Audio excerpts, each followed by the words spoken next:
The home of the Tampa Bay Rays looks like a shredded mess today. Tropicana Field was pummeled overnight. Hurricane Milton's powerful winds tore apart much of the ballpark's paneled roof. And there's a lot of damage inside, too. Located in St. Petersburg, the stadium had served as a staging ground for recovery crews during Hurricane Helene. Now it's a symbol of another hurricane's destruction. Ryan Bass is a national correspondent for News Nation and an in-game reporter for the Tampa Bay Rays, and he joins me now from St. Petersburg. So what were your thoughts when you saw the damage to the stadium?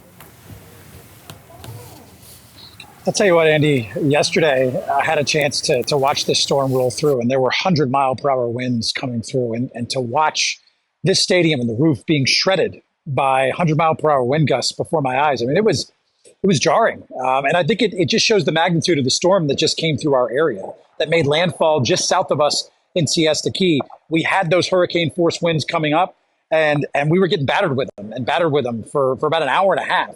And you could see the damage it did behind me to, playing surface inside, which we have drone video that's shown just how, much debris is spread inside the playing surface, but certainly to the roof here at Tropicana Field. I'd say about 80% of the roof has been ripped off and torn apart. And so it just goes to show you the sheer magnitude of what Hurricane Milton did to our region, as evidenced by the ballpark behind me. It's really quite something to see behind you, but to see also the roof. And this roof was supposed to be able to kind of withstand hurricane force winds, right?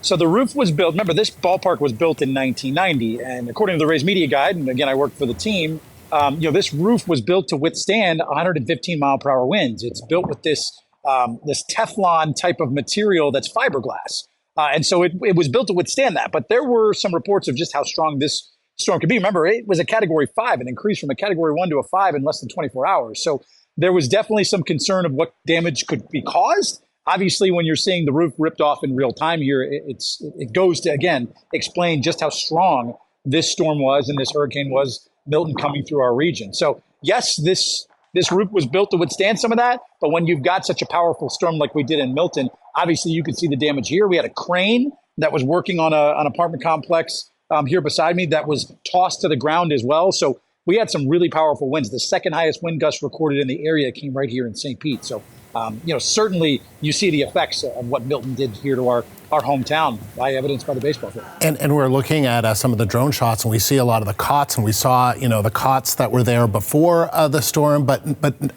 tell me, no one was inside, right? What was going on with that? So the only people that were inside the ballpark at the time were essential stadium personnel that were there. Other than that, those staging crews that you saw, those 10,000 cots, those were set up prior to the storm as a potential base for emergency personnel. Once the storm started getting, pretty nasty here, Governor Ron DeSantis and the team and the state made the decision to shift those resources and that base camp to Jacksonville. So there were no emergency personnel, crews, first responders, National Guard inside this ballpark when Milton came through. They were moved on Wednesday. So, certainly I know there was a lot of reporting on that. There's been a lot of misinformation out there in terms of those folks being housed here. This was not a staging area. It was not an evacuation zone. There were only a few folks inside when this storm came through, and I'm happy to say that those folks are all safe and accounted for. Yeah, that is definitely a really good piece of news in all of this. Now, this is only less than 24 hours old, but any early suggestions as to the future of this stadium, of repairing the damage, getting a new roof? So we're going to hear from the Rays here momentarily. They're going to send us a statement. I've talked to some folks and officials, and they're surveying the damage, right?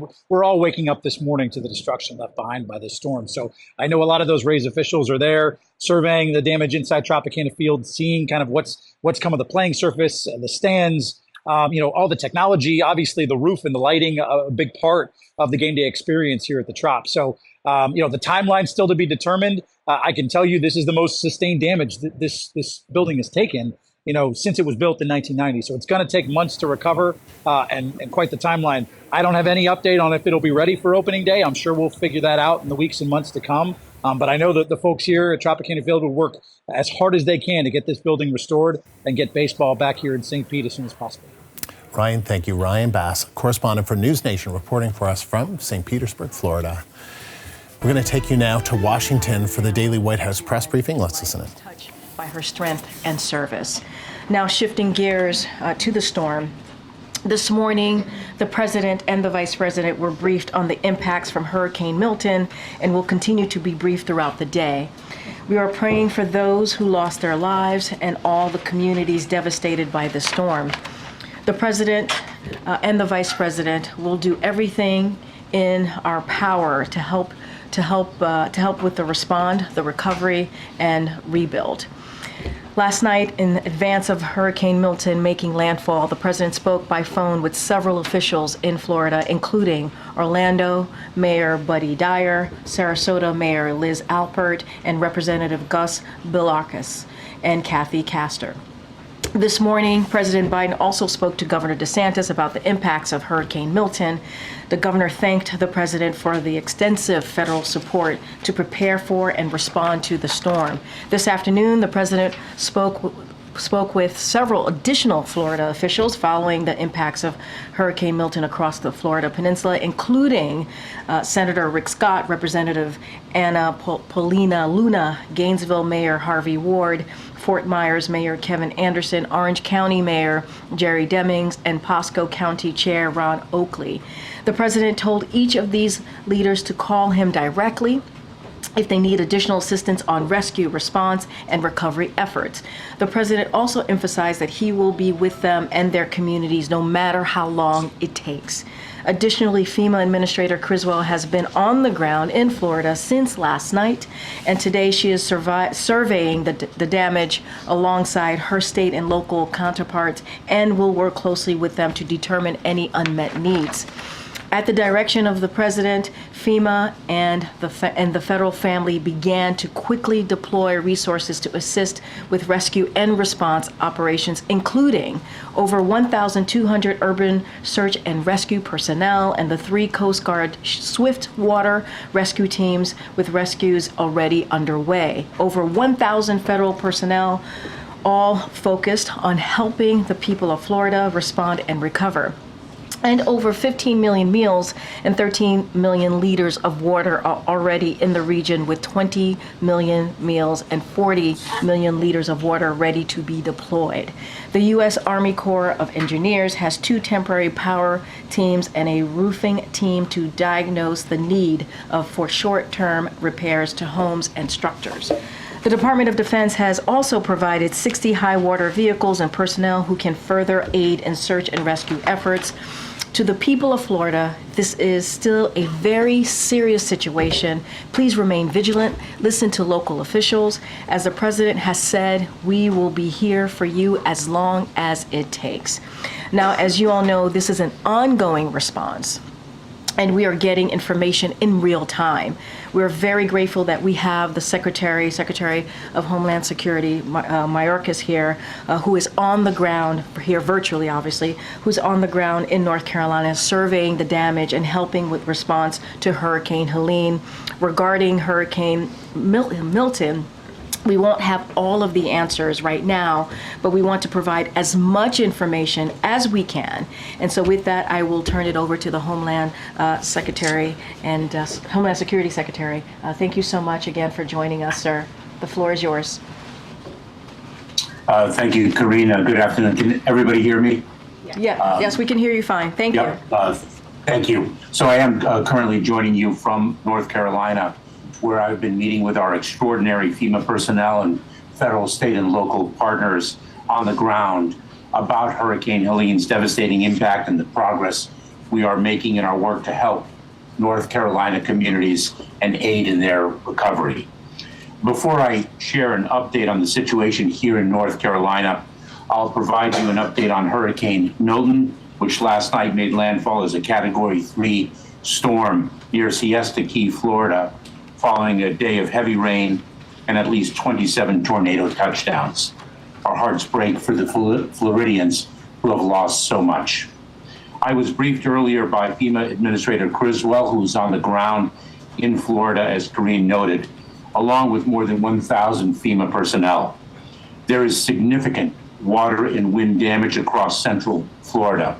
As of this morning, over 3 million customers are without power, Structures have been severely damaged or collapsed, and tragically, we know that lives have been lost. We are praying for them and their loved ones. Right now, search and rescue is our highest priority, and we are also praying for those who are unaccounted for and for their safe return. It is very significant that many followed local guidance and evacuated ahead of landfall. We cannot minimize the impact of that. It is imperative that everyone continues to follow the direction of local officials. Milton may have passed, but the danger it poses has not. Downed power lines, flood waters, non-potable drinking water, and debris are creating deadly conditions. Keep listening to local officials and shelter in place until it is safe, if told to do so. Only use generators when and where it is safe to do so.